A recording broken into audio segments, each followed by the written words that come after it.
Hello, you.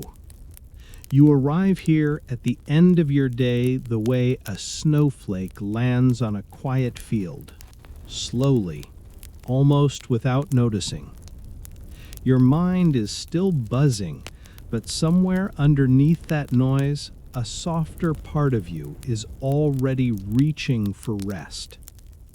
Tonight, you are invited into a small medieval valley where Christmas moves gently like candlelight over old stone, and you do not have to be anything but tired and open.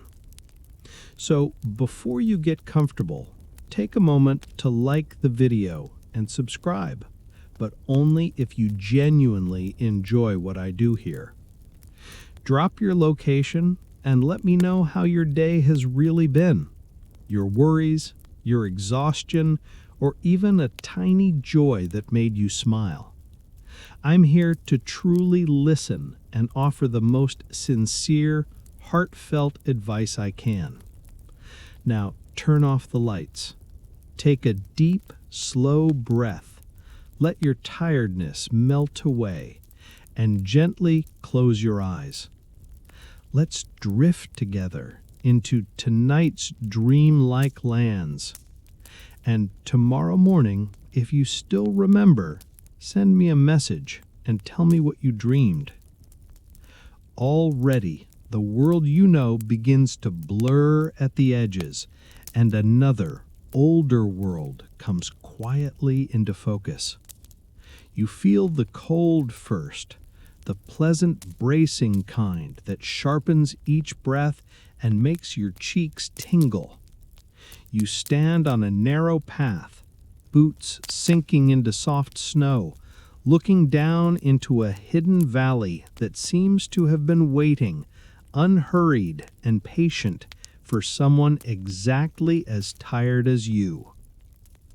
The valley is a wide bowl between low forested hills. Snow settles on fir and beech branches until they dip in slow arcs.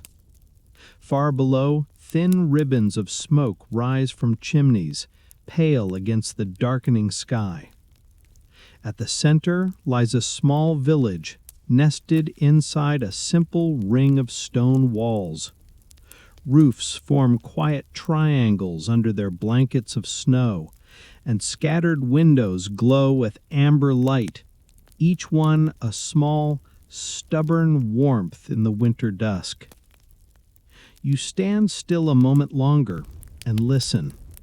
At first, you hear only the compressed crunch of snow when you shift your weight. Then other sounds gather. A distant horse snorting, the quick jingle of a harness bell, a wagon wheel turning over packed snow, voices blurred into one low, comforting hum. There are no sirens here, no engines, no impatient horns or buzzing screens, only a silence that is full rather than empty, padded with ordinary lives unfolding at an unhurried pace. You start down the path, your breath clouding before you, each exhale a small drifting ghost. The snow yields just enough under your boots to make that soft, rhythmic crunch your mind finds more soothing than it wants to admit. The path curves gently across the slope beside a low stone wall half buried in snow, guiding you down as lanterns in the village grow sharper, their flames steady and golden against the blue of oncoming night. With every step, details rise to meet you. You can make out the main street now, a narrow strip of trampled snow leading toward a small square where several lanterns hang from wooden beams, their halos overlapping in circles of honey-colored light.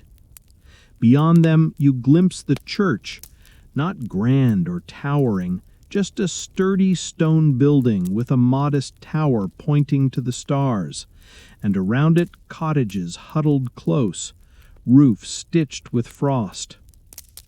The air carries scents upward, wood smoke, a thread of pine, the faint metallic chill of iron, and something warm that might be bread or stew or simply heat escaping under doorways. Your shoulders begin to drop without asking your permission, the way they do only when your body finally notices it is allowed to rest. Whatever names and roles you carry in your usual life feel far away here, like coats hung on a peg in another world. You reach the valley floor where the path meets a short track leading directly to the village wall. The wall is only a few people high, built from uneven stones stacked by hands with more patience than hurry. Snow has settled along its top and into the gaps, softening every line until even the hard parts of the village look gentle. Ahead, the main gate waits, a simple arched opening wide enough for a cart and horse to pass through, with a wreath of evergreen tied by a faded strip of red cloth hanging above it, and a lantern just inside, throwing a calm golden circle onto the snow. You pause in that overlap of shadow and light, listening to the muffled footsteps and soft clatter on the other side, feeling the quiet press of this night around you. This is the border between the year you have carried and the single still Christmas you are about to step into. You draw a long, slow breath that tastes of smoke and snow and possibility, then let it slip out without hurry. And then, with no need to prove anything to anyone, you walk forward beneath the stone arch and into the warm, breathing heart of the village. Snow follows you through the old stone gate, a few lazy flakes swirling in after you like shy guests who are not quite ready to go home.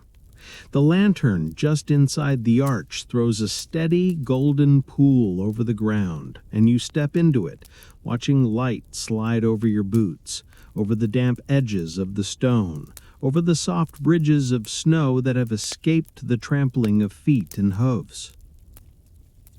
Inside the walls, the village feels smaller than it looked from the hill, but also richer, like the inside of a seashell compared to the curve of its outside. Narrow streets of packed snow branch off from the main path, twisting between houses that lean in on each other as if sharing secrets. Roofs stoop under the weight of the snow, their lines softened so much that even the chimneys look sleepy. Some rooftops are thatched, with edges that bristle like frosted straw. Others are shingled in dark, uneven tiles, each one catching a thin rim of light from windows below. The lanterns are the first thing that truly wrap around you. They hang from simple hooks on door frames, from crossbeams over the street, from the corner of a small shrine half buried in snow. Each one is a wooden or iron frame holding a pane of horn or glass, a candle burning inside with a patient little flame.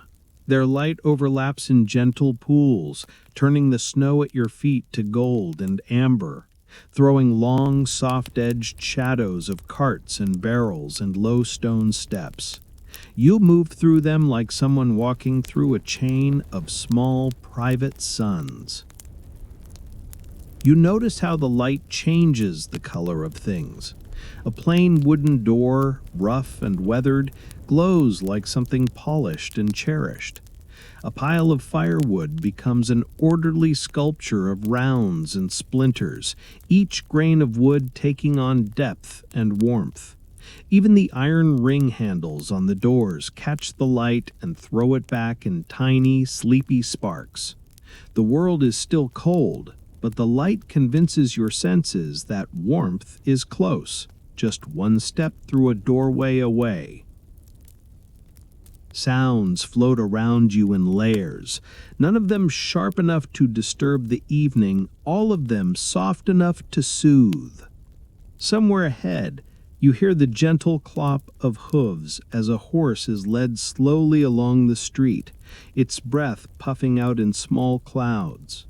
The faint squeak of a wooden wheel turning over packed snow threads in behind it. Close by, someone sets a bucket down on stone with a dull, rounded clank. A door closes with a solid thud that feels reassuring rather than abrupt. Above it all, like a calm voice humming in the background, there are bells. They're not grand or dramatic, just a set of modest church bells ringing from the tower at the village's center. The sound arrives in gentle waves, a clear, rounded note, then a small pause, then another, as though whoever is ringing them understands that everyone here already knows what they mean. The bells do not rush anyone. They simply mark the evening, like the steady heartbeat of the village itself. You walk slowly because there is no reason to hurry, and because part of you knows that if you rush, you will miss small things that your tired mind quietly craves. On your left, a narrow alley slips between two houses, leading to a tiny courtyard where a single lantern hangs over a snow-covered well. On your right, you pass a low barn with its wide door slightly ajar, warm breath and the faint smell of hay drifting out into the cold. The scents here are layered, too. There is wood smoke, of course, oak and beech and pine, each with its own flavor, stitched together into one familiar winter perfume. Beneath that, you catch hints of other things. Somewhere, bread bakes, its crust going dark and crisp, sending out a smell so round and comforting that your stomach gives a small surprised twist of interest. From another house, there is the faint tang of onions and herbs cooking slowly, merging with the richer scent of meat or beans in a pot that has been simmering for hours.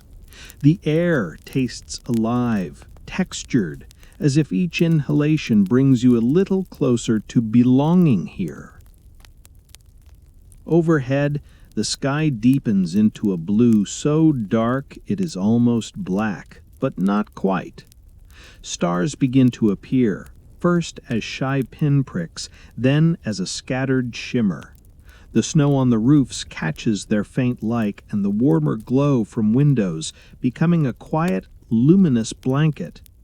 You look up for a moment and realize that in this village, the sky is not blocked by tall buildings or glaring signs. It simply exists above you, calm and indifferent, and somehow kind. A vast ceiling under which your worries suddenly look very small. You follow the main street as it curves gently toward the center of the village, where the bells ring from the church tower. Each step carries you deeper into the rhythm of this place, which is slower than your usual life, but somehow more precise, as if every action here has its own proper time. People move through the streets with baskets and bundles, but no one seems rushed. A cart is being unloaded near a doorway, baskets of root vegetables and sacks of grain lifted down with quiet efficiency. Torches set into iron brackets by the church add to their own steady flames to the lantern light, casting a larger, softer glow over the open space ahead. You realize that the village is not performing for you. No one has staged this. No one has curated it for effect. That is exactly why it feels so trustworthy to your nervous system, which has become suspicious of anything too polished. This place just exists, the way snow falls and fire warms and bells ring. You let your shoulders drop another fraction of an inch, feel your jaw unclench, and move forward, letting the lanterns, rooftops, and distant bells escort you toward the true heart of the night. The street spills you gently into the village square, a small open space where the snow is packed and slightly glossy, edged with softer drifts leaning against low stone walls. The church stands to one side, a modest shape with a steady halo of light in its narrow windows, while houses face inward like old friends around a shared table. The last bell notes melt into the evening until only a deep, quiet stillness remains, the kind that seems to notice how tired you are and decides, kindly, not to ask for anything more. For a moment, you simply stand there and breathe, your boots rooted in snow, your mind still clattering along several hours behind. You finally feel your own edges, fingers that sting faintly from the cold, shoulders that have forgotten where down is, a low electric hum of worry about messages you have not answered, tasks you have not finished, imaginary disasters that could be happening somewhere in the distance. Your brain continues its heroic but slightly ridiculous performance, insisting that resting is suspicious and probably illegal. The square, mercifully, does not care about any of this. A door near the church opens with a soft wooden creak, and a spill of firelight pours across the snow like an unhurried hand. Warm air drifts out, carrying the smell of smoke, bread, and something slowly cooking. Someone steps aside, leaving the doorway clear, and you feel that quiet, unmistakable sense of being expected, the way a chair pulled out from a table wordlessly waits for one specific person. You. You cross the square, boots whispering over the packed snow, each step heavier in a good way, as if your bones are finally admitting what they have known for hours. Ducking under the low lintel, you slip from cold into warmth with that little shock your body always feels when it finally gets what it has been secretly begging for. Behind you, the door closes with a muffled thud, and the outside world collapses to a soft suggestion. In front of you, the cottage gathers itself around a central fire like a small, self-contained universe. Thick stone walls hold the heat like cupped hands. A low timbered ceiling draws everything close. At the far wall, the hearth glows, logs resting on a bed of coals, their edges stitched with thin, quick blue flames. Every now and then, a log settles with a quiet sigh, sending a brief flurry of sparks up the chimney like tiny, determined stars. The warmth reaches you in slow, generous waves, touching your cheeks, your nose, your hands, then seeping deeper into muscles that have been braced against more than winter. Firelight spills across an uneven wooden floor, climbs the thick legs of a heavy table, and catches the dull gleam of iron on a pot hanging over the coals. The furniture is unpretentious and solid, a broad table scarred with knife marks and old stains, a few simple stools polished by use, a bench pushed near the hearth, a low bed along the wall covered with woolen blankets in muted reds and browns. Nothing here is curated for photos.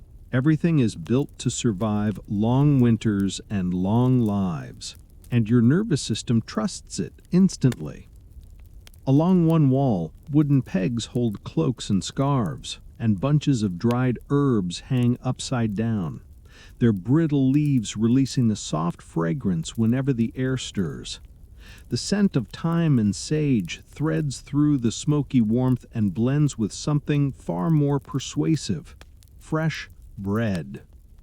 On the table sits a round loaf with a deep golden crust, cracked in a few places to show the pale softness beneath. Steam still coils lazily from the splits, carrying that impossible smell that bypasses thought and speaks directly to the ancient bread-obsessed part of your soul. Beside it, a small pot wrapped in cloth keeps warm a thick, humble stew that smells of onions, roots, maybe a little meat, and a lot of patience. It is the scent of food that has not been rushed, that has had all afternoon to become itself. The The people of the cottage move with the relaxed assurance of those who have repeated these rituals every winter of their lives. Snow is brushed gently from your shoulders. Your cloak is lifted away and hung where it will dry. Damp gloves are set on a stool by the hearth. Without fuss or question, a clear space appears near the fire, and, as if the room itself has decided, a sturdy stool is placed there facing the warmth. No one cares who you are in the outside world, what you earn, or how many tasks you managed to cross off today. The checklist here is wonderfully simple. You are cold, you are hungry, and both of those things can be fixed. You sit, and the stool takes your weight without complaint. Heat presses up through the soles of your boots from the warmed floor.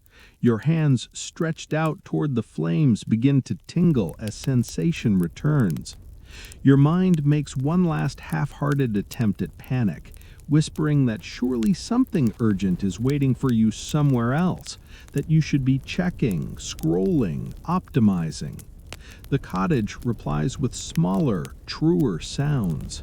The crackle of sap in the logs, the soft thud of a knife on a wooden board, the quiet clink of pottery on the table. Bread is sliced into thick, blunt pieces.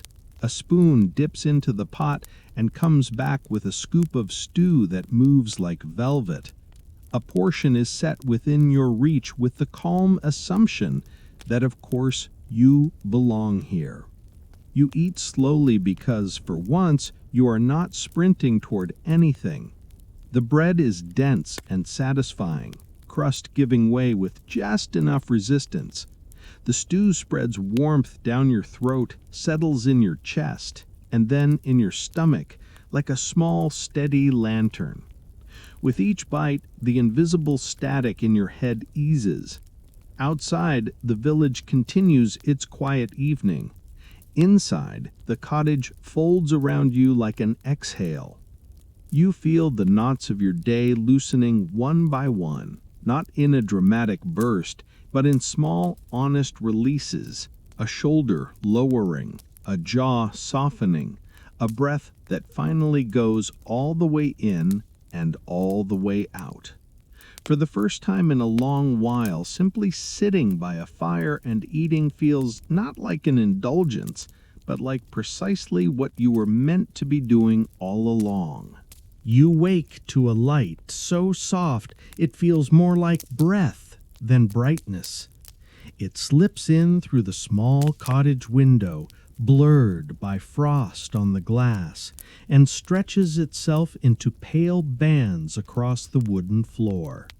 For a moment you lie very still, half convinced that if you move, the familiar weight of notifications and worries will come crashing back onto your chest.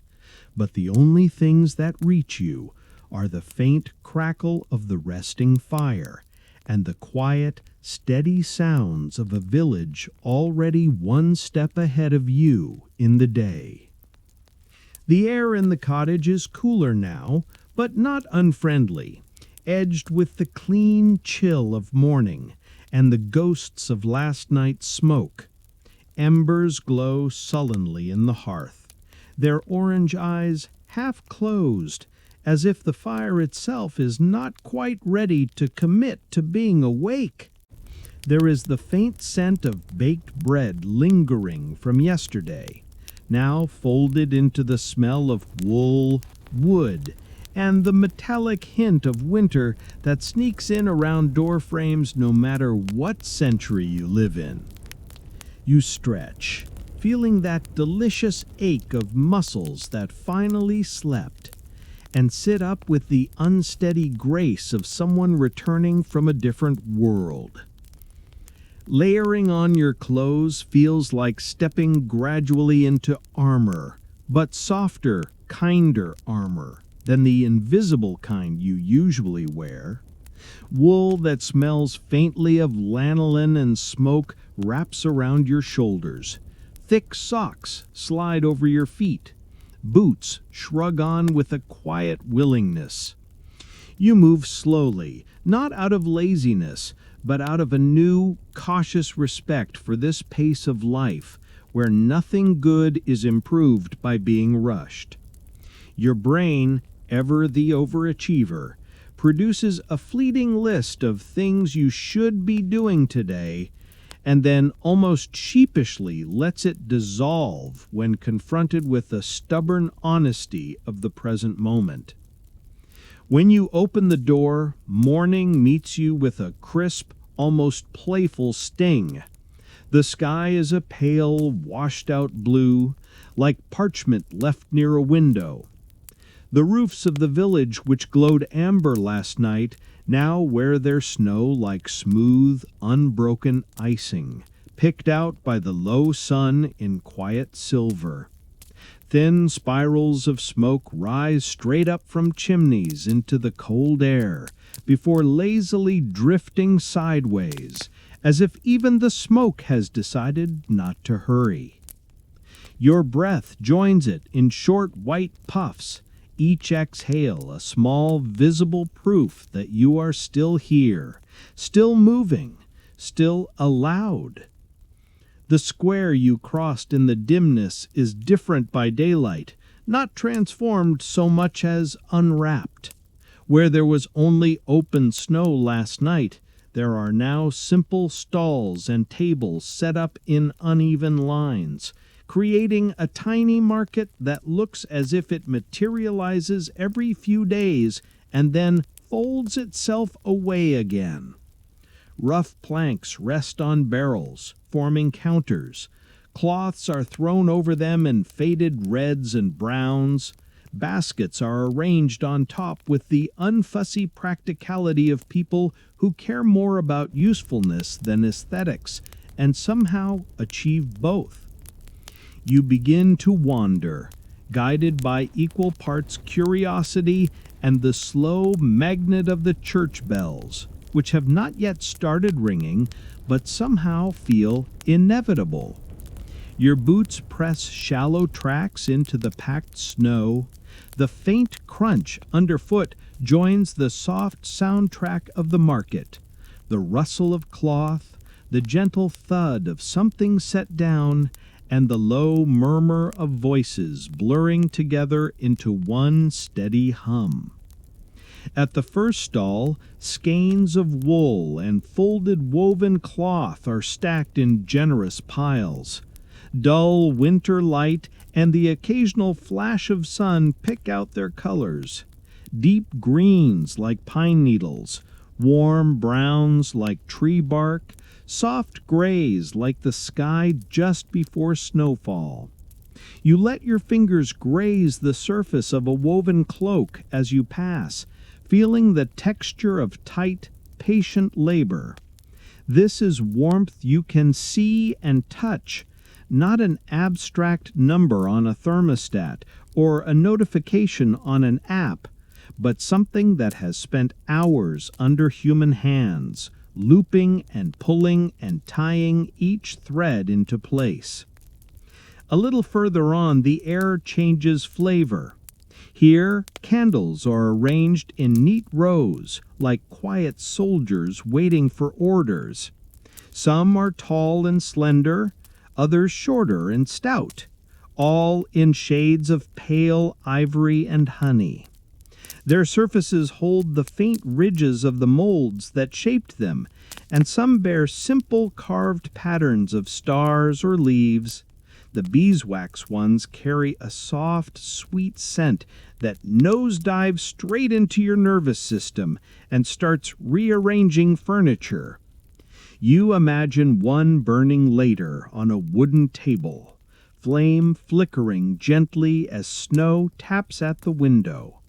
A small golden spine holding up the room. Beyond the candles, the market grows more colorful. Baskets overflow with dried herbs, their leaves curled and ready to crumble. Strings of dried mushrooms hang like earthy garlands. Small cloth sacks are tied shut with twine, bulging with flour or salt or spices. You catch the mingled scent of rosemary, garlic, and something sharper, maybe dried citrus peel or pepper.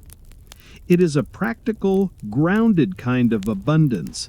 Nothing extravagant, everything meant to be used, to be cooked, to be shared. Not a single item here is pretending to be more than it is, which makes the whole place feel oddly luxurious. Other stalls offer the building blocks of ordinary feasts.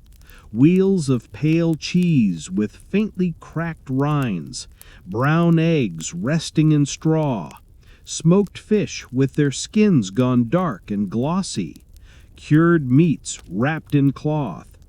There are loaves of coarse bread lined up shoulder to shoulder, their crusts dusted with flour, as if the village has collectively decided that carbohydrates are a moral obligation.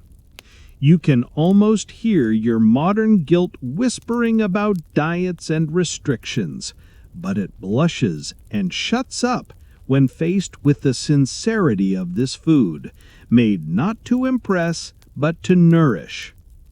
The people of the market move calmly around you, each with a basket or sack, each with a quiet list in their head that has more to do with winter and family than productivity metrics. Coins clink softly now and then, but often you sense exchanges that feel more like barter or trust than strict accounting. A bundle of wool changes hands. A small pouch of herbs is tucked into a coat. Someone gestures toward the church, toward the coming celebrations. You realize that while you have spent a long time trying to optimize your life, these people have been busy simply living theirs, one carefully tended habit at a time. Then the bells begin. They do not explode into the morning, they unfold into it. A single clear note drops into the air from the church tower, then another, then a measured series, each one round and full and unhurried. The sound threads through the chilly air and over the market, winding between stalls and around shoulders, slipping into the small spaces between thoughts. The villagers do not startle or scramble, they simply adjust, like a flock turning in the sky without colliding. Hands move a little faster to finish a task or a little slower to savor it. Heads tilt briefly in acknowledgement. You find yourself moving toward the sound almost without deciding to, your feet tracing a gentle line between stalls, past the wool, past the candles, past the spices. The bells gather around you as you approach the church, each note a soft, deliberate reminder that time is passing, yes, but not in the way your racing mind usually imagines. Here, time feels less like a chase and more like a river, one you can stand beside for a while, watching the light ripple on its surface. At the edge of the square, near the church steps, you pause and take one more look back at the small market, at its simple abundance and its quiet purpose. Then you turn toward the tower where the bells still ring, their sound weaving the morning together, and you let yourself be carried along with everyone else, deeper into the calm machinery of this winter day. The bells quiet slowly, like ripples smoothing themselves out on the surface of a pond, and the day settles into a steady, gentle pulse. Tasks unfold and fold away again. Smoke continues to rise from chimneys. The market thins as baskets are filled and feet carry people back toward their kitchens and fires. You drift along the edge of this rhythm until you find yourself once more in the square, now softer and more open, as if it has exhaled after the mild bustle of the morning. The church stands watchful as ever, its stone walls catching the weak winter sun, but your attention is drawn to a new center of gravity, the large evergreen tree near the middle of the square. Last night, you barely noticed its tall, dark outline. Now, in the milky daylight, it stands like a quiet promise, branches dusted with snow, its pointed top reaching toward the pale sky. It is not the huge, carefully engineered spectacle you are used to in city squares and shopping centers. It is a living tree, solid and slightly uneven, roots sunk deep in the earth beneath the snow, its branches grown haphazardly according to its own patient logic. Around it, preparations are beginning. A few adults move slowly, carrying boxes and bundles from nearby buildings. Ropes are uncoiled, ladders are propped against low branches, baskets are set down with the soft thump of stored possibilities. It has the feel of a ritual repeated so many times that no one really needs instructions, yet each year is still slightly different, a remix of the same comforting theme. You watch as others gravitate toward the tree, drawn by habit, curiosity, or just the need to be near something communal and warm, even out here in the cold. Then come the children. They spill into the square in little groups, bundled in layers of wool and linen, cheeks pink from the cold, boots leaving exuberant scuffs and prints in the snow. Their presence changes the air in a way you can feel more than describe. The village had been quiet before, restful. Now it becomes quietly bright, as if someone has turned up the saturation on the scene by a few notches. Their movements are small comets of energy amid the slower orbits of the adults. They fall into loose clusters near the tree and the church steps, poking at snowbanks, pointing at branches, shifting from foot to foot with the restless anticipation of people who know something special is coming and are determined to be emotionally prepared for it. One of the adults raises a hand in a calm, practiced gesture, and the children gradually gather into a group near the church door. No one shouts, no one needs to. The expectations here are older than any one person. A few adults take their places among the children, some holding simple instruments, a small drum, a stringed instrument, a set of handbells. You realize with a faint, amused pang that this village is about to do the thing you always secretly love, a slightly imperfect, deeply sincere rehearsal. The first notes are hesitant, the musical equivalent of testing the ice on a pond. A few voices start a fraction too early, a few too late. The pitch wobbles here and there. Someone in the back forgets an entrance and jumps back in half a beat behind. And yet, somehow, it is exactly right. The melody, an old carol in a language that feels familiar in shape if not in exact words, unfurls into the cold air.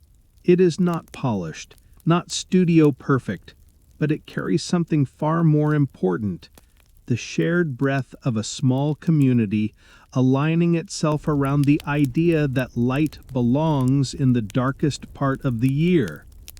You stand off to the side, hands tucked into your sleeves, letting the sound wash over you.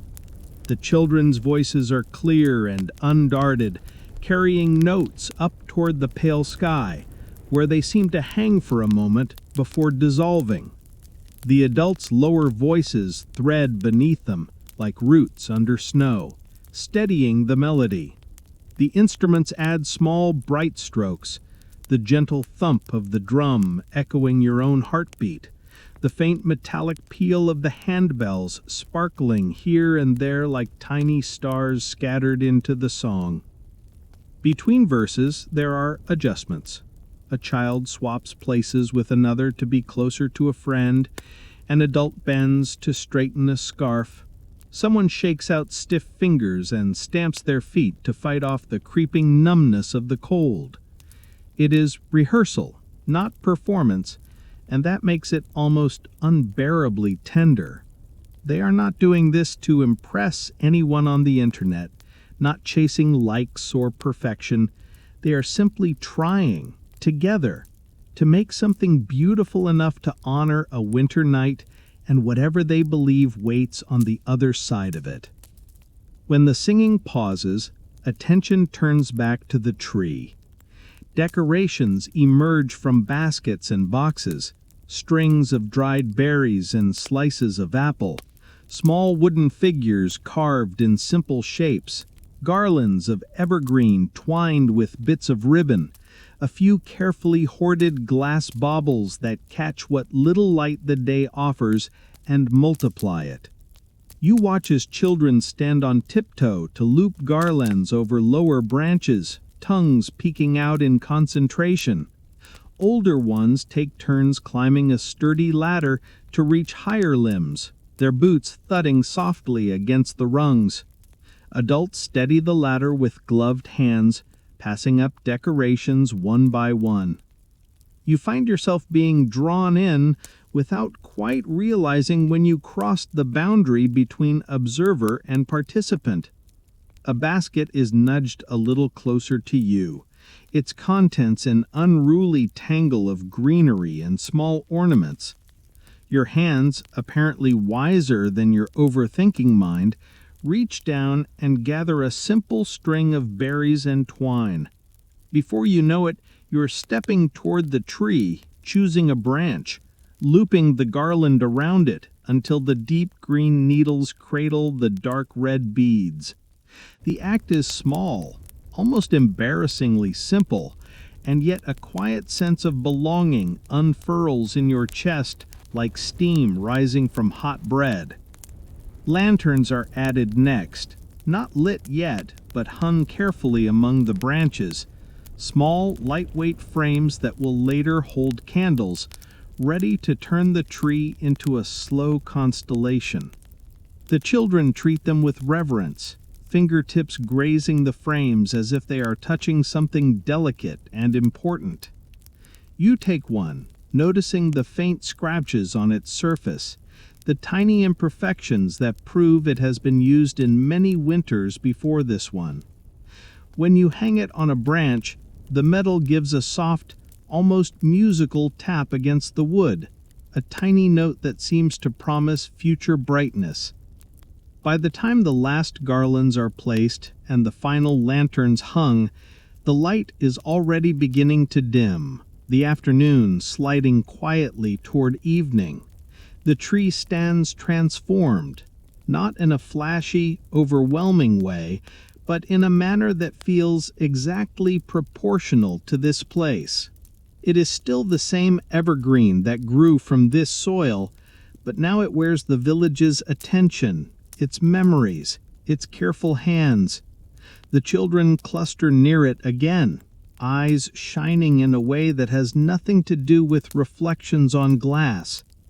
They know that later, when darkness fully gathers, this tree will glow, and they will stand around it and sing, not as a rehearsal, but as a gift to the night. You stand off to the side and look at the scene, the decorated tree, the settled snow, the village windows beginning to glow once more, the children practicing a few final softly sung lines, testing how their voices sound now in the cooling air. Your mind, for once, does not feel the need to analyze or optimize any of it. It simply records the moment in some deep, quiet archive inside you, a place that will be waiting when you need it later. For now, you are here in this small square, on this ordinary winter afternoon, helping to hang lanterns on a village tree, rehearsing carols you do not fully know, and feeling, for a few rare minutes, like this is exactly where you are supposed to be. As afternoon drains into that soft blue-gray between day and night, the village seems to loosen its shoulders. Children drift away from the square in clusters, boots scuffing snow, voices fading into the lanes. The decorated evergreen is left standing alone, like a quiet sentinel, dark branches etched against a paling sky. You feel the cold growing bolder against your cheeks, so you tuck your hands into your sleeves and follow the slow current of villagers toward their doorways, each one a warm ember opening briefly, then closing again behind someone who belongs. Along the narrower streets, patterns begin to repeat until they form their own kind of music. Tables are stripped back to a plain cloth and a single candle waiting unlit. Bowls are washed, stacked, and left empty on shelves. Small pieces of bread are wrapped and set aside instead of eaten. Your mind, used to random snacks and "I'll just grab something," takes a moment to catch up before it understands. On this winter evening, the village is keeping a light fast. Not a dramatic act of suffering, but just a shared decision to go gently hungry for a while so the night ahead can feel deeper and more vivid. You return to the cottage that already feels like your anchor in this borrowed world. The door opens to a familiar wash of heat that smells of smoke, wool, and something rich. The fire has burned down into a low, wide bed of coals, glowing like a resting heartbeat. Above it, an iron pot hangs from a hook, rocking in the faintest arc whenever someone passes. Steam escapes in soft sighs under the tilted lid, carrying the rounded scent of stew that has been quietly transforming itself for hours without needing your supervision, your timer, or your opinion. The smell is almost unfair. Onions mellowed into sweetness, root vegetables softening into the broth, maybe a bone and a handful of herbs giving it depth. The surface barely moves, a slow tremble crossing it now and again, like the last flicker of a thought before sleep. On the table, dough rests under a folded cloth, rising steadily as if it is breathing in time with the room. Your body, which has tolerated this light afternoon experiment with more grace than you deserve, suddenly becomes very aware that food exists. Every old reflex in you starts assembling arguments for eating now, immediately, with enthusiasm. But the cottage seems to hum with a different rule, just a little longer, together. Instead of a heavy meal, you ease into the smaller rituals that fill this in-between space. A new log is laid carefully on the coals so it will catch without smoke. Bowls are lifted down, rinsed, and left to drip dry. The dough gets a gentle press from a fingertip and is left to climb a little higher. On a low bench by the window, a small scene is arranged. A carved wooden figure, a sprig of evergreen, a twist of dried berries, a short candle in clay. Hands adjust them by a few millimeters at a time until the little altar feels quietly right, not perfect, just sincere. After a while, a modest plate appears, a piece of yesterday's bread, a slice of cheese, maybe a few dried fruits. It is not meant to silence hunger, only to keep it from shouting. You eat slowly, giving each bite more attention than your usual rushed meals ever receive. You stop before you are full, leaving a deliberate space inside yourself where anticipation can settle. Meanwhile, the stew keeps thickening and darkening, time turning into flavor, while the dough is shaped into small loaves and set near the hearth for a final rise. Sitting with a warm drink cupped in your hands, you begin to see how these customs stitch the village together. Fasting here is not a lonely challenge, but a shared agreement to step lightly for a few hours, so that later, when bread and stew finally arrive, the moment will have weight.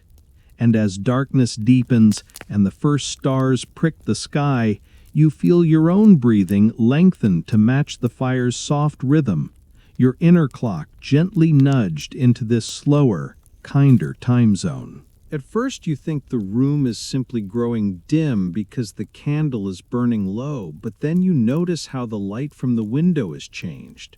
The pale wash of evening that had been resting gently on the wall has gone flat and heavy, like someone has pulled a darker sheet across the sky outside. The small flame on the table suddenly seems much brighter than it did a few moments ago, its halo of gold pushing more stubbornly against the edges of the room. You move to the door and ease it open, expecting the same clear winter sky you saw earlier, the one pricked with early stars. Instead, you step into a world that looks as though someone has quietly turned down the contrast. The valley is still there, the roofs and walls and tree branches still holding their snow, but above them the sky has been swallowed by a thick ceiling of cloud. Heavy gray folds pile over the hills, erasing the line between earth and sky until everything feels closer, more compressed. The air carries that unmistakable metallic tang that announces real weather before it happens, like a whispered warning on your tongue. The wind, which had been content to wander lazily through the lanes, has found an opinion. It moves more decisively now, slipping around corners and between houses with thin fingers of cold that find their way past scarves and collars. You hear it hum in the eaves and test the shutters with a low, intermittent rattle. What had been a picturesque winter evening tilts quietly into the prelude to a storm, the kind that can turn a charming snow globe into something more serious if it stays long enough. Around you, the village adjusts in small, practiced ways. Doors that had been left lazily ajar are pulled firmly shut. Shutters are fastened with a couple of extra habitual taps. Someone hurries across the lane with an armful of wood, boots skidding slightly on the slickening snow, vanishing into a doorway that closes quickly behind. In the square, the evergreen you helped decorate stands outlined against the thick sky, its garlands stirring slightly in the gathering wind, the unlit lanterns on its branches tapping gently against one another with faint glassy notes. It looks suddenly fragile and brave at the same time, like a candle about to be lit in a darkened room. You step back inside the cottage, and the door thuds against the weather with a soft finality. The storm remains outside, but a faint echo of it slips in with you, carried in on the changed air. The fire is burning brighter now, a new log having taken well, flames licking up its sides with more urgency than earlier. The pot over the hearth releases a stronger breath of stew, as if it senses that the night ahead will be longer and colder than planned. It is then that you begin to notice something else under the surface of the evening, a subtle, shared tightness, like a muscle held one notch tenser than usual. You see it in the way someone glances at the woodpile before sitting down, mentally counting how many nights it might last if the storm lingers. You see it in the way the lid on the flower bin is lifted and replaced with just a fraction more attention than before. You have spent years worrying about tracking numbers on a glowing screen. Here, worry is as simple and physical as checking how many loaves worth of flour remain in a wooden chest. Word threads through the cottage, not in dramatic statements, but in the quiet drift of information that happens when people live close together. The wagon that brings salt, oil, and other goods from the next town is late. It should have arrived earlier in the day, rolling down the path you yourself used to enter the valley, its wheels crunching over the snow, its driver stamping cold from his boots, but it has not appeared on the ridge. Snow in the higher passes, someone suggests. A drift blocking the road, another thinks. No one knows for certain. They simply feel the absence like an empty place on a shelf. You are shown, almost casually, the storeroom tucked behind the main room. It is not bare, nothing so alarming as that, but it is not overflowing either. Shelves hold rows of jars, their contents vividly practical. Beans, dried peas, preserved roots. Sacks of grain are stacked neatly, but their tops are rolled down further than they would be in early winter. A few sides of cured meat hang in the coolest corner, edges darkened and firm, each piece a carefully measured promise. Everything in this small room has to last not just through this storm, but through the slow march of weeks still ahead before the world remembers how to be green. You feel a faint, absurd twist of guilt as you stand there, an extra mouth in a season when every bowlful must be considered. Your modern brain, which panics over imaginary resource bars and games and battery percentages on devices, suddenly sees how flimsy those worries are compared to the solid arithmetic of food and wood in a place like this. Here, an ill-timed storm or a delayed wagon is not an interesting plot twist. It is something that quietly reconfigures everyone's plans. The Christmas stew you have been smelling all afternoon is no longer just a treat. It is also an act of faith that there is enough to celebrate with and enough to stretch afterward. Yet there is no wild fear here, no flailing. The adjustment is almost matter-of-fact. Portions are measured a little more carefully. Bread is sliced slightly thinner, the knife moving with an extra sliver of mindfulness. A neighbor appears at the door with a bundle wrapped in cloth. Some dried herbs, perhaps, or a small wedge of cheese, and leaves with a portion of stew promised in return tomorrow. Someone else mentions, in that understated way people here seem to have, that there is always more wood to be fetched from the forest, more branches to gather if necessary. The worry settles over the village like a second layer of snow, noticeable, weighty, but oddly quiet. Outside, the wind climbs another step, finding new ways to hum and moan in the chimney. Snowflakes begin to tap against the window in small experimental bursts, then more steadily stitching white patterns across the glass. The usual scatter of evening sounds beyond the walls, boots in the lane, low voices, an occasional cart, fades until the storm becomes the main soundtrack, a rough but strangely rhythmic white noise that your tired mind predictably starts to find soothing. You curl closer to the fire, feeling the warmth on your face and the chill at your back, balanced between comfort and the awareness of everything that must be carefully tended to keep that comfort alive. Your thoughts flick briefly to your usual life, where worry spins endlessly around problems you cannot see or touch. Here, worry has edges and weight. It looks like sacks and wood piles and unlit lanterns on a tree waiting for candles that have to be rationed. Somehow, that makes it easier to bear.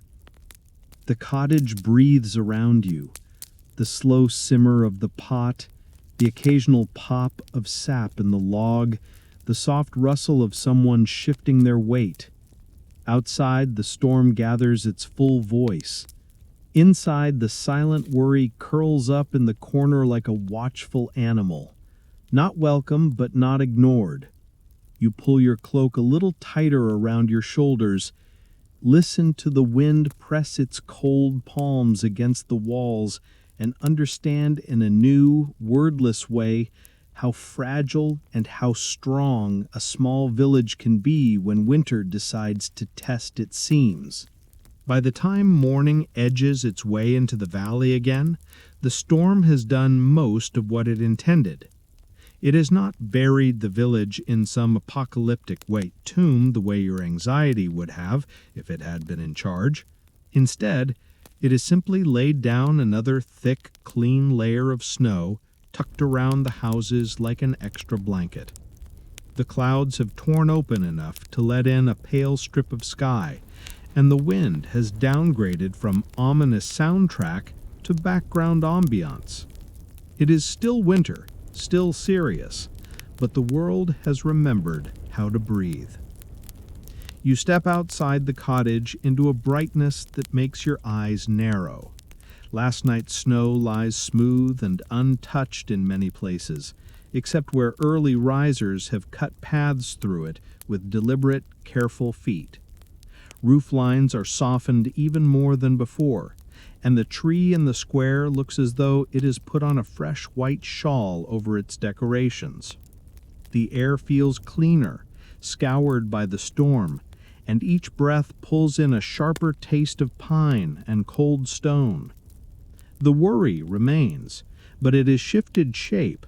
It is no longer the open question of, will the storm arrive, but the more practical, what now? The wagon from the neighboring town is still missing. The stores and the cellar are still finite. The woodpile is much lower than anyone would like at this point in winter. The village cannot control the missing wagon or the distance to the next market, but it can do something about trees that grow within walking distance. And so the decision is made in that almost wordless way you are beginning to recognize. Today, weather permitting, some of you will go into the forest. You find yourself among the small group that gathers at the edge of the village where the fields give way to trees. It feels oddly natural, as if the village has quietly assigned you to temporary apprentice human, and you've decided to cooperate. Everyone is wrapped in their thickest cloaks, boots laced tight. Ropes are coiled over shoulders, axes are checked, and a rough wooden sledge is tugged forward to carry the heavier loads. You are handed a simpler tool, a small hatchet, a coil of rope, and for once your fingers close around something that has nothing to do with touch screens or keyboards. It is pleasantly heavy and undeniably real. The path into the forest begins as a narrow track between low stone walls, then slides into the trees proper, where snow has settled in thick cushions on branches. As you walk, the sounds of the village fade behind you. No more faint clatter from the square, no more distant murmur of voices. In their place comes the particular quiet that only winter woods can manage, a hush that is not the absence of sound, but the presence of many very small ones.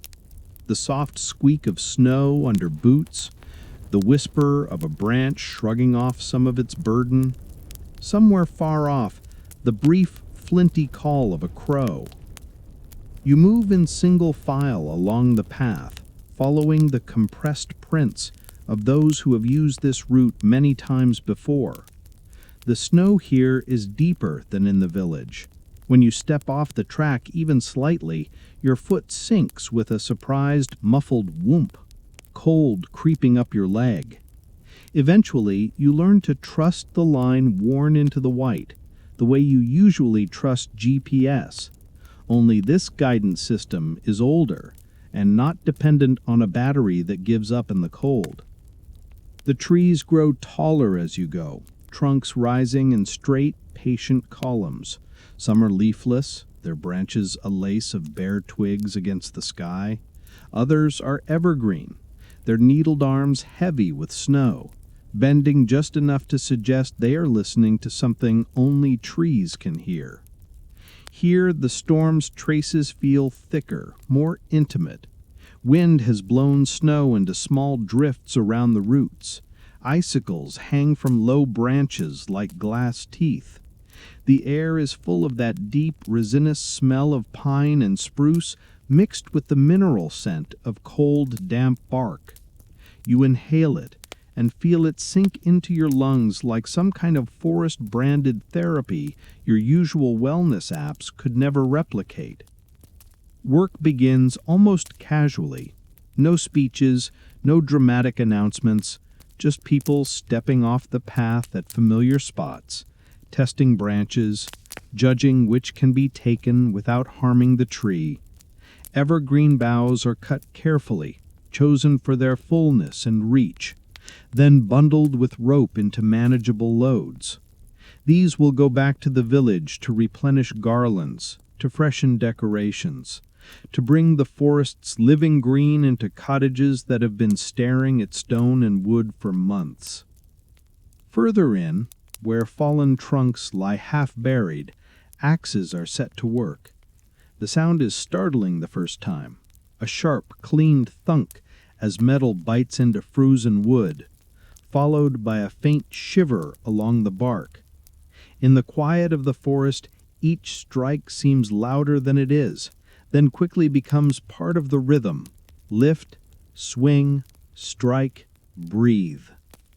Chips of pale wood scatter onto the snow, small suns against the white. You are not trusted with the big work, not yet, and possibly never, but you help gather smaller branches, stack them neatly, and drag them toward the waiting sledge.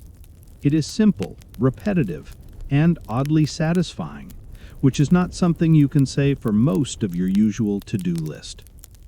The mishap, when it comes, is not dramatic, which is a relief. No wolves appear. No one falls off a cliff that has secretly been hiding behind a tree. Reality is more mundane and somehow more endearing.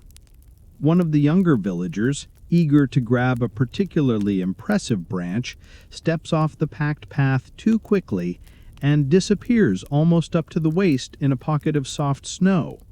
For a split second, your brain conjures every survival documentary you have never actually finished. Then the forest is filled with the harmless chaos of people moving toward them. Hands reach out, ropes are uncoiled, someone braces their boots on the path while another leans over the edge of the sudden fluffy crater. Snow comes away in big chunks as the trapped person is hauled back to the surface, sputtering and covered in white from shoulders to boots. There is no anger, only that particular exasperated fondness communities reserve for minor, non-lethal stupidity. Even you feel it, like a small tug in your chest, a reminder that human beings are endlessly capable of misjudging where the ground ends, and that we are also very good at pulling one another back up again. The mood, surprisingly, lightens. The shared effort of rescue, brief and uncomplicated, shaves a thin layer off the worry everyone carried into the forest. It is proof, in miniature, that sudden sinks into deep snow are survivable, that not every unexpected hole leads to disaster. The rescued one trudges along with the rest now, steps a little more careful, hair and coat dusted with melting flakes that glint whenever a stray sunbeam reaches them through the branches. You find yourself smiling for no good reason, your breath puffing out in small, amused bursts. As the sledge grows heavier with bundled branches and cut wood, your group's pace slows. Shoulders lean more into the harness, boots press deeper into the snow. Your body complains a little, muscles you usually only deploy for scrolling, suddenly discovering they live in a three-dimensional world, but the complaint is dulled by a quiet pride you did not expect to feel. This, after all, is tangible. These bundles will become firelight and warmth and green in doorways. They will feed the night. On the way back, the forest seems subtly changed. Maybe it is just the angle of the light, or maybe it is you. The trunks feel friendlier, the path more familiar. Your earlier abstract worries about storms and missing wagons have been replaced by the simpler, more grounded tiredness that comes from hauling actual weight. By the time the village roofs come into view between the trees, small, snow-soft shapes with their smudges of smoke, you feel the kind of fatigue that promises deep, uncomplicated sleep later. You cross back through the gap in the wall, the sledge's runners whispering over the smoother snow of the lane. Villagers emerge to take bundles from your arms, to add wood to the stacks, to hang fresh boughs over doors and windows. The evergreen branches you carried now frame thresholds, their scent pouring into rooms whenever doors open. The wood you helped gather is stacked where last night's worry had traced invisible lines and calculations. Nothing has been solved entirely, of course. This is still winter, and the wagon is still out there somewhere. But the problem has been nudged from helpless anxiety into we're doing what we can. And that shift, like everything else in this village, is quiet, practical, and unexpectedly comforting. Evening drops into the valley quickly, as if the sky is eager to tuck the village in. After the hours in the forest and the slow, satisfying work of stacking fresh wood by the door, the world outside shrinks to gentler movements, doors closing with soft, final sounds, brooms sweeping thin trails of snow, someone straightening the tired sprig of evergreen above your cottage without even thinking about it. The day has done what it can. Now the night quietly takes over. When you step into the lane, the last blue is already draining from the sky into a deep indigo that is too thick for afternoon and too thin for full night. Around you, windows begin to kindle, first holding faint halos, then sharpening into steady squares of gold, each pane a quiet announcement that someone inside has chosen to push back the dark. Richer scents drift out to meet you. Loaves leave hot ovens, crusts crackling as they cool on wooden boards, while stews that have muttered on the fire all day are taken off the heat, lids lifted just enough to let steam curl into the room. You catch a sweet note, spiced apples or honey baked into something simple, and your stomach wakes fully, though this time hunger feels like part of the plan, rather than proof you mismanaged your life. The bells begin with no drama, only certainty. Rounded notes fall from the church tower one by one, drifting along the lanes and settling over roofs and shoulders until even your inner metronome, usually set somewhere between urgent and over-caffeinated, begins to slow. Doors open, and people step out wrapped in cloaks and shawls, cheeks pink, arms cradling small frames of light. Lanterns that hung empty on hooks now burn with compact, contained flames. Horn or glass panes throw the candlelight soft and buttery. Metal frames throw thin, wobbly shadows on mittened hands, and one of these ends up in your palm. The wooden handle is worn silky smooth, and the modest warmth from within touches your fingers like a very small, stubborn promise. No one calls out instructions, yet the village rearranges itself into a procession as naturally as exhaling.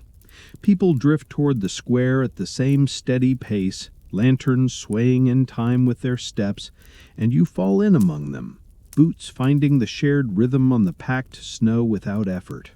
From above, the line of moving lights would look like a slow river of gold flowing toward the village's quiet heart.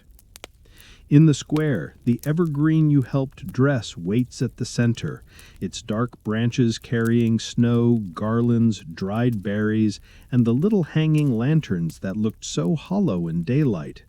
The church stands to one side, stone walls almost black against the sky, narrow windows exhaling thin strips of light, while above the clouds thin in places and a few cold stars begin to show through. A taper touches the lowest lantern on the tree, and the flame moves upward, branch by branch, as each small glass box hesitates, then accepts the fire and begins to glow. Light climbs slowly, catching on ornaments and snow, scattering itself along every twig it can reach, until the same tree you saw earlier stands as a column of deliberate brightness, not theatrical, not huge, just steady and insistent. When the evergreen burns from base to tip, the bells offer one last cluster of notes and fall quiet, and the procession moves again in a wide, unhurried loop that leaves the square and curls into the narrow lanes. Your lantern swings gently from your hand, casting an oval of light that travels ahead of your steps like a patient, obedient shadow, and snowbanks blush briefly whenever a lantern passes close. Icicles on eaves flare and fade in quick streaks, turning the whole village into a slow, flickering constellation at ground level. You pass windows offering quick, wordless stories, a table laid with plain bowls, a loaf broken into generous slices, a pot resting just off the fire, steam still drifting from under its lid, a hand adjusting a candle, another smoothing a cloth.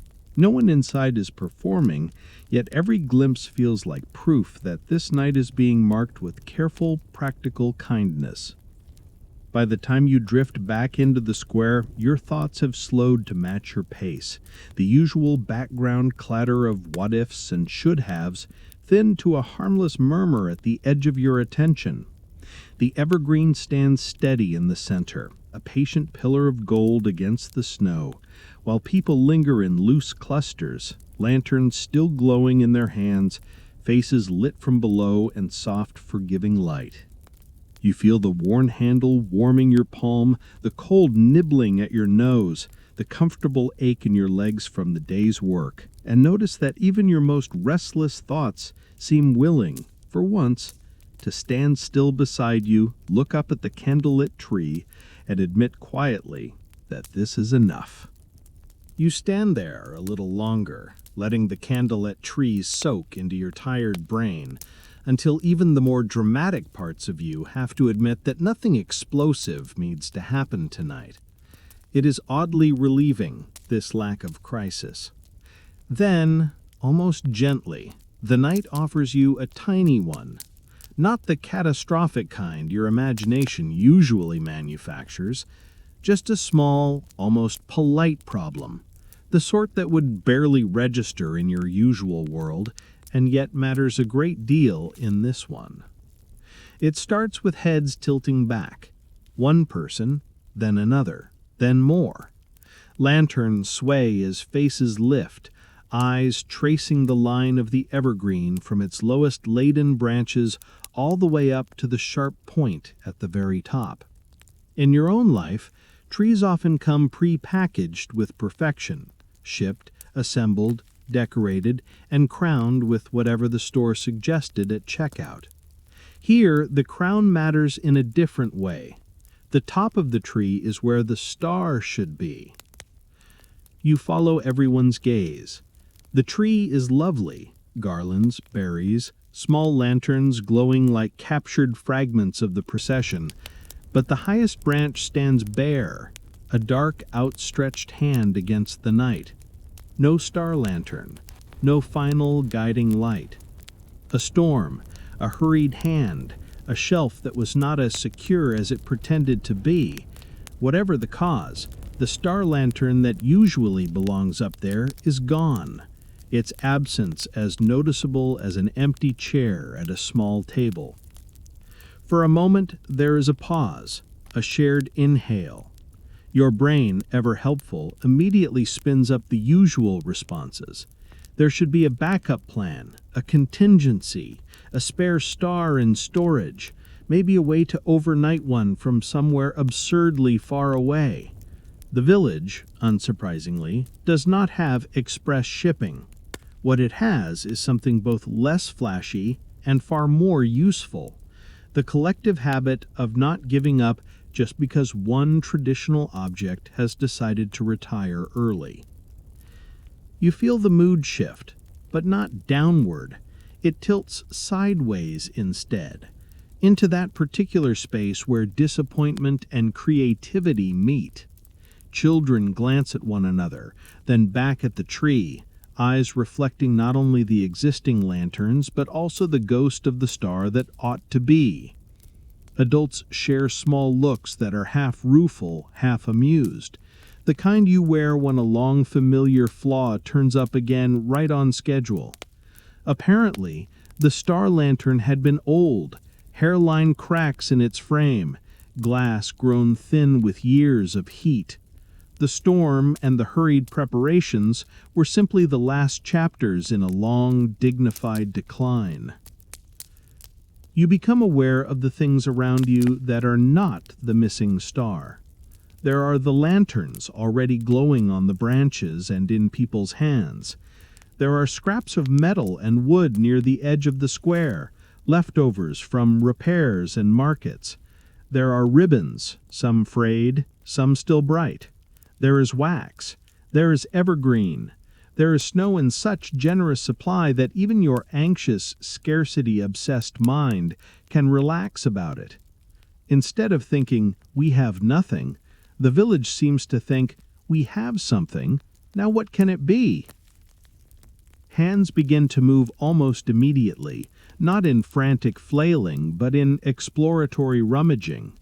A few people drift toward nearby houses and return with small collections of objects.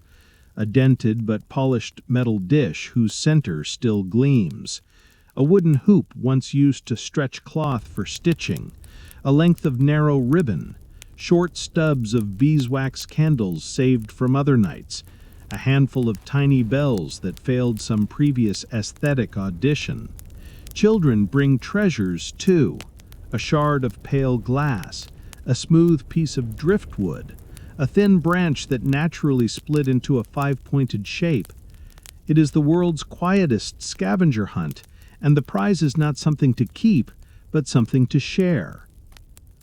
You find yourself kneeling on the packed snow with the others, your lantern set beside you, its soft glow turning the little pile of odds and ends into something almost important. Someone fits the wooden hoop over the metal dish, binding them together with twine until the two become one. The smooth, shallow curve of the dish faces outward, ready to catch and throw back any light it receives. Evergreen sprigs are tucked around the rim, their deep green softening the hard edges, while the tiny bells are tied at intervals where they will chime if the wind decides to test the structure. The thin branch that already wants to be a star is gently persuaded the rest of the way, bound across the front so its 5 uneven points radiate outward. In the center, a small beeswax candle is fixed in place with extra drips of wax, its pale cylinder looking improbably brave. You hold the half-finished thing in your hands at one point, feeling its slight wobble, seeing the mismatched materials, and realize with a small rush of affection that it is, objectively, imperfect. It is also, without question, a star. The tree, of course, is not going to lower itself politely to accept this gift, so the village solves that in the reasonable, gravity-respecting way it handles everything. A ladder appears, the same sturdy one you saw leaned against the branches earlier, and is set carefully against the trunk. The star is passed from hand to hand until it reaches the one climbing. Boots find each rung slowly, deliberately, crunching snow dust into the bark. Lantern light flickers over wool and wood as the figure ascends, silhouetted against the glowing tree like a shadow threading its way through fireflies. You tilt your head back again as the star is lifted toward the topmost branch. For a second it swings gently, catching and losing the light, a fragile constellation assembled out of leftovers and stubbornness. Then it is seated into place, twine wrapped firmly, branches adjusted around it in a kind of leafy embrace. From where you stand, it does not look symmetrical or polished, but it looks right in exactly the way a real face looks right compared to an edited photograph. When the climber returns to solid ground, The square seems to hold its breath for a heartbeat that stretches longer than it needs to. Then a taper is touched to the tiny candle set in the star's center. Wax softens, wick blackens, flame hesitates, and then, with that small, almost shy leap you've seen 1,000 times in 100 different rooms, the candle catches. Light blooms in the heart of the makeshift star, bright enough to strike the metal dish, which throws it back in a diffuse, gentle halo. The effect is far more generous than you expected. The new star does not shine like a precise, pointed icon. It glows like something alive, light spilling irregularly through evergreen and over metal, bouncing along branches, waking up the tiny bells whenever a breeze wanders through. It sends a subtle sheen down the trunk of the tree, across garlands, into the faces turned up toward it. Children's eyes catch the moving reflections and deepen into pools of gold.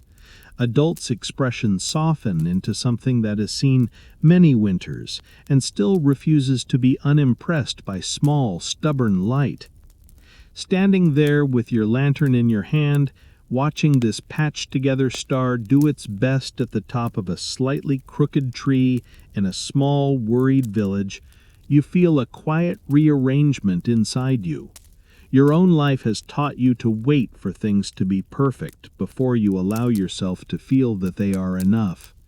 This place, this night, this improvised constellation made from scraps and patience suggests the opposite, that sometimes the most lasting warmth comes from things that almost didn't work, that nearly failed, that had to be remade from whatever was left. The square settles into a new kind of stillness, one that has absorbed the brief flutter of disappointment and turned it into a memory you can already tell will shine brighter later than any long familiar tradition. Lanterns sway gently in gloved hands, snow catches and softens every ray of light it can reach, and high above, the not-quite-perfect star leans slightly into the night, holding its tiny flame steady, as if to say that this, right now, exactly as it is, will do. Later, when the star has settled into its new role at the top of the tree and your neck has finally forgiven you for staring up at it, the night gently rearranges itself. The square begins to thin, lanterns drifting away down the lanes like slow, golden fireflies returning to their nests. The air has that particular crispness that says the temperature is falling, but your steps are pulled toward warmth, toward the promise that has been simmering in pots and rising under cloths all day. The cottage door opens ahead of you in a brief flare of light and steam. The moment you step inside, the outside world softens to a muffled idea. The storm, the missing wagon, even the improvised star become background notes behind the much more immediate presence of heat and scent and the low human music of people moving around a long wooden table. That table, which earlier had been a simple work surface bearing chopping boards and resting dough, has transformed. A plain cloth covers most of its knife scars, though the older ones still ghost through in faint ridges. Along the center, evergreen branches are laid in a loose line, their dark needles catching bits of candlelight, dotted with dried berries like little punctuation marks in red. Candles in clay holders are spaced between them, flames leaning slightly whenever anyone passes, throwing soft highlights across pottery and rough hands. Nothing matches, and somehow everything belongs together anyway. Bowls and plates arrive in a slow parade. The stew you have been tracking with your nose for what feels like a lifetime is finally ladled out, each portion generous but not careless, thick with softened vegetables and tender scraps of meat, the broth dark and glossy from its patient hours over the fire. Loaves of bread, baked to a deep, honest brown, are set down on wooden boards, crusts crackling softly as they cool, sending up curls of steam that the candlelight catches as if even the air is hungry. A simple dish of beans, dressed with herbs and a little oil, waits beside a platter of roasted roots whose edges have gone caramel dark. There is no overabundance, no absurd tower of excess. Everything on the table has a purpose, a history, a story that began in soil or cellar or someone's careful hands. You find a place on a bench along one side of the table, the wood warm from other bodies, your shoulder brushing wool on either side.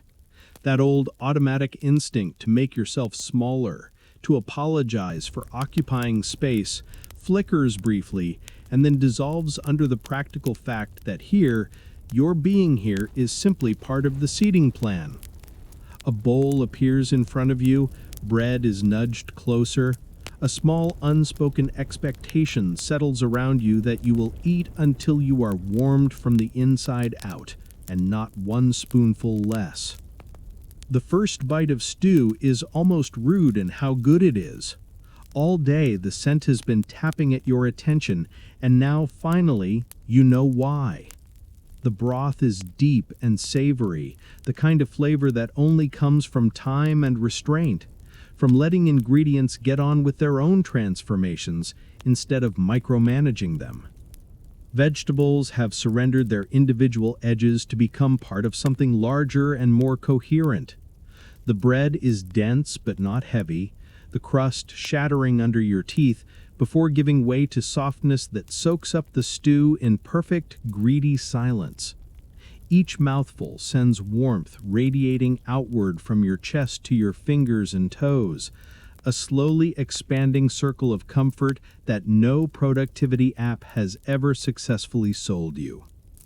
Around you, the air fills with small, harmless sounds, spoons finding the bottoms of bowls, bread crusts being broken and shared, benches creaking as people lean and shift. The earlier worry about stores and storms has not vanished, but it has been gently pushed to the edges of the room and told to wait its turn. For this hour, this one, carefully defended hour, life is allowed to be mostly about heat and food, and the knowledge that, against all odds, those things are still here. Between courses, the table expands its purpose. When bowls are cleared and the last crumbs brushed from the cloth, hands reach not for more dishes, but for small bundles and parcels that have been waiting on a sideboard, pretending all evening to be part of the decor. There is no dramatic distribution, no ceremony with speeches and photos. Gifts are simply nudged across the table or slipped into waiting hands, the way you might wordlessly pass the salt. You watch as this quiet ritual unfolds, not with the glossy drama of your usual gift-giving experiences, but with a kind of shy practicality that makes your chest tighten. A pair of mittens, clearly knitted in odd moments by firelight, appears in front of someone whose old pair has more holes than wool. A small wooden charm, carved from leftover scraps in the shape of a bird or a leaf or a simple star, is pressed into a palm, its edges smoothed from handling. A carefully mended scarf, a bundle of dried herbs tied with a piece of saved ribbon, a little candle made from the last of the beeswax, each one sliding into the space where it is needed with minimal fuss. Your own hands are not left empty. A small object is set before you, wrapped in a piece of cloth so familiar that you feel as though you have already seen it hanging from a peg. When you unfold it, you find something so modest that your first impulse is to underestimate it. A simple wooden token, carved roughly in the shape of a lantern like the one you carried in the procession, with a tiny star etched in the center where the glass would be. The lines are not perfect. The star has one arm shorter than the others. A nick at the edge suggests someone's hand slipped once. Yet, when you turn it between your fingers, the token sits there with the same quiet defiance as the makeshift star on the village tree, flawed, stubborn, and somehow exactly what you needed. You feel the prickling at the back of your eyes before you are entirely sure why. Maybe it is the way this little object compresses the entire day into one thing you can hold. The lantern procession, the worry, the forest, the improvised star, the understanding that people here have so little to spare and still chose to carve something for this stranger whose name the village will probably forget long before it forgets this winter. You swallow, pathetically aware that you have received digital rewards and next-day deliveries with less emotional impact, and close your fingers around the token as if it might slide away if you loosen your grip. You have nothing extravagant to offer in return, no sleek device or elaborate treatise wrapped in glossy paper, but the village is not expecting that. Here, effort is its own currency. You pour that into small things, helping refill cups, passing bread, fetching another log for the fire before it is strictly necessary. Later, when someone's shoulders sag after a day that has been clearly longer than yours, you take over the task of clearing the table, stacking bowls and rinsing them in water that will be warmed on the hearth. It is not much, but it is something that can be seen and felt, and in this place, that counts as real wealth. Laughter begins to spread, not the loud, performative kind carried out for cameras, but the softer variety that rises from shared memories and minor mishaps. Someone mimes the moment in the forest when a certain person discovered exactly how deep the snow could be. Another pantomimes a log that refused to fit through a doorway until the doorway learned the ancient art of compromise. You find yourself laughing too, quietly at first, the sound rusty from disuse, then more freely as the warmth, the food, and the gentle absurdity of the day combine to pry open the careful shell you have been keeping around your heart. The cottage fills with that laughter, with the warm murmur of contentment, with the clink of cups being set down and lifted again. Each sound slides into the soft roar of the fire, into the occasional sigh of wind at the window, into the tiny, bright chime of a coin of joy being dropped into some deep savings account inside you. In this long, flickering moment, you are not performing rest or optimizing relaxation. You are simply sitting at a crowded wooden table in a small village on a quiet Christmas, holding a clumsy wooden lantern in your hand and realizing, with a kind of exhausted relief, that your guarded heart has finally, stubbornly, started to soften. The feast thins the way a fire settles to embers. Bowls are scraped clean, bread reduced to crumbs, candles leaning in stubby halos of wax. Benches creak as people stand, moving with the slow gravity of those who have genuinely used up the day. You sit a little longer, thumbs circling the carved lines of the wooden lantern resting in your palm, and enjoy the strange luxury of being nothing more complicated than full, warm, and tired. When cloaks are finally taken from pegs and the cottage exhales its guests into the night, you slip the little token into an inside pocket and follow them out. Snow is falling again, but now it drifts instead of attacks, turning the lane into a slow silver tunnel. Most windows are dark. The few that still glow do so through frost-fogged glass, their light blurred and drowsy.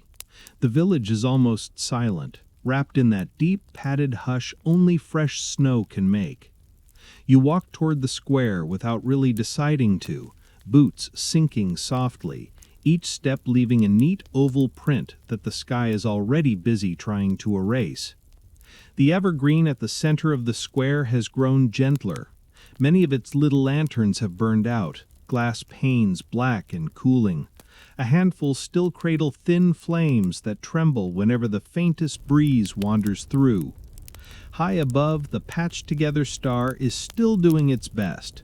The candle in its heart has shrunk to a tired bead of fire, but it still throws a soft halo over metal and evergreen.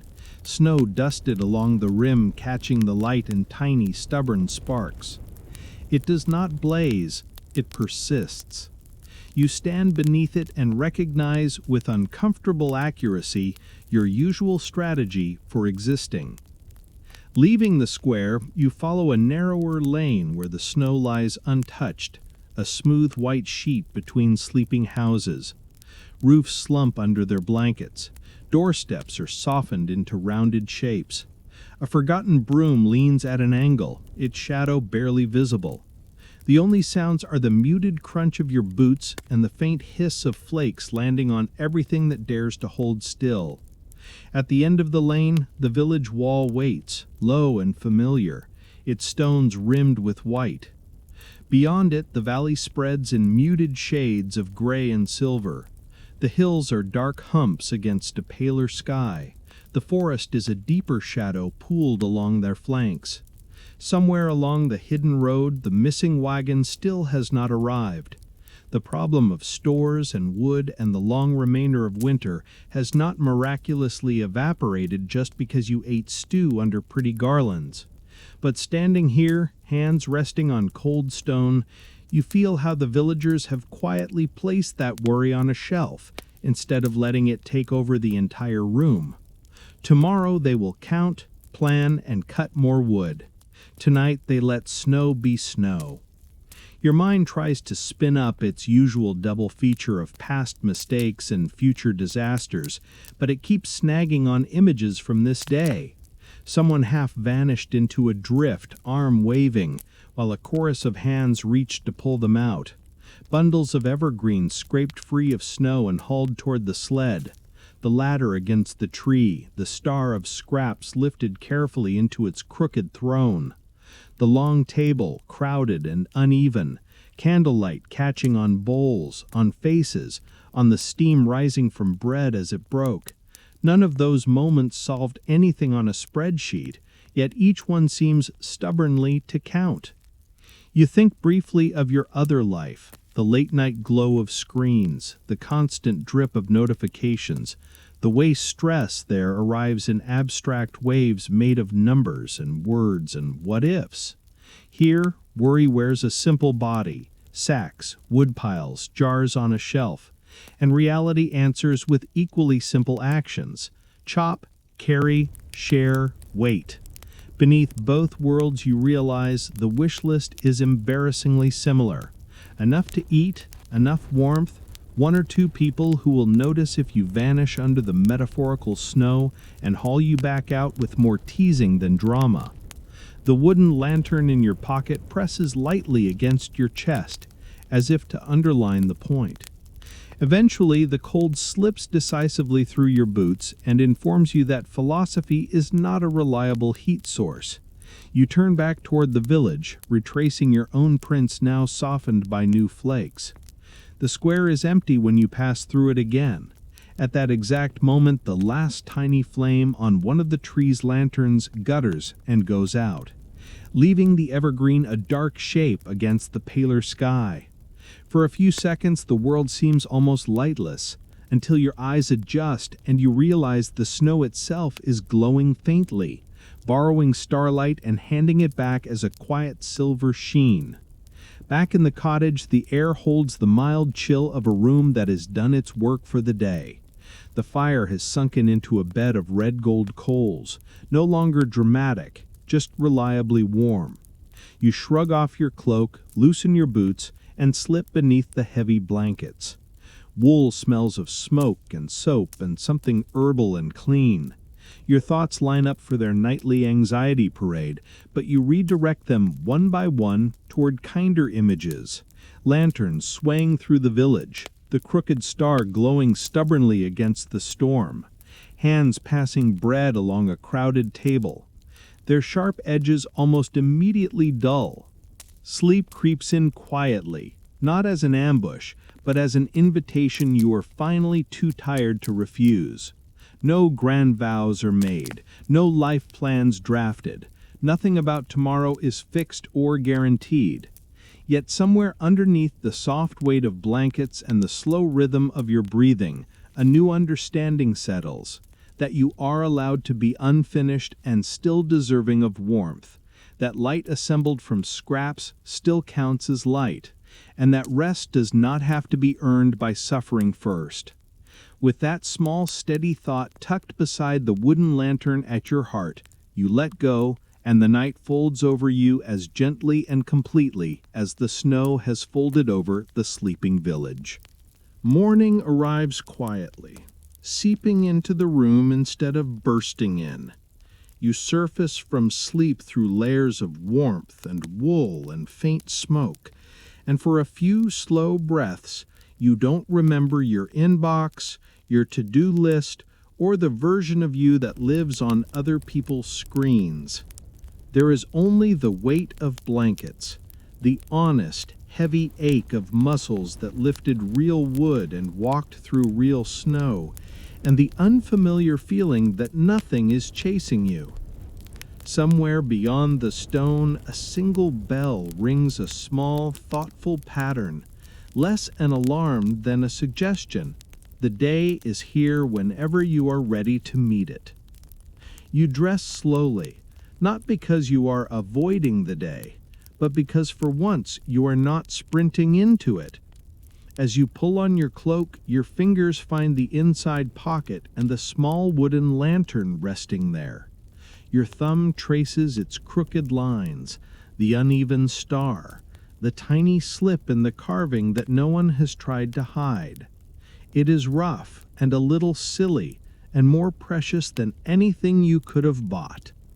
Outside, the sky over the hills has begun to pale from charcoal to pearl, roofs regaining their edges as light trickles into the valley. You do not need anyone to tell you it is time to go. The knowledge is simply there, like gravity. Back in the cottage, farewells are folded into ordinary movements. Cloaks come down from pegs. Someone smooths a crease from your shoulder in the same absent, practiced way they tend their own. Thick slices of bread are wrapped in cloth and pressed into your hands while they are still faintly warm. A small bundle of dried herbs is slipped into your bag for the cold, because this is a world where the default setting is quietly hoping you stay well. In the lane, the village says goodbye simply by continuing to exist. A broom clears a strip of snow a little wider as you pass, as if the ground itself has been asked to be gentle with you one last time. A figure in a doorway lifts a hand, not wildly waving, just marking that your path crossed this one for a while. The market has vanished back into cupboards and cellars, leaving only faint scuffs on the packed snow.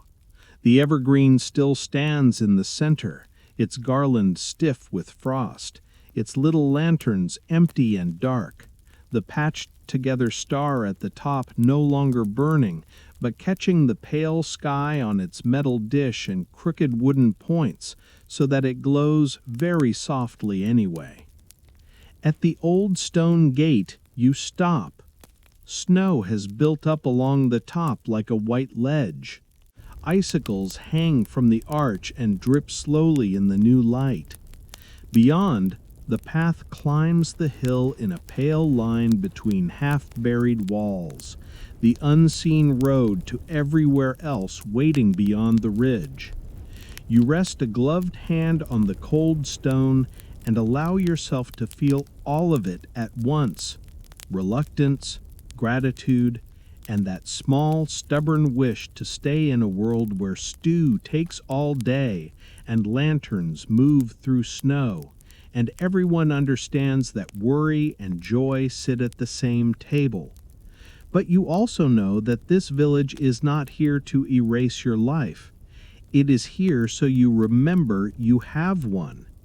So you take one long breath that tastes of smoke and snow and bread, tighten your fingers around the little lantern in your pocket, and step through the gate. The climb is easier than you remember. not because the hill has grown kinder, but because you are dragging less that belongs to yesterday. When you reach the place where you first stood looking down, you turn. Below, the roofs and chimneys huddle together in their bowl of hills. Thin smoke draws faint lines into the sky. In the middle, you can just see the darker shape of the tree, a quiet knot of celebration holding its place in the pale world. You know your own century will not have transformed itself while you were away. There will still be deadlines, messages, and 3 in the morning thoughts that arrive without knocking. And you will still forget, sometimes, that you are allowed to rest before everything is done. But now you carry more than exhaustion back with you. The feel of snow under your boots, and bread still warm in your hands.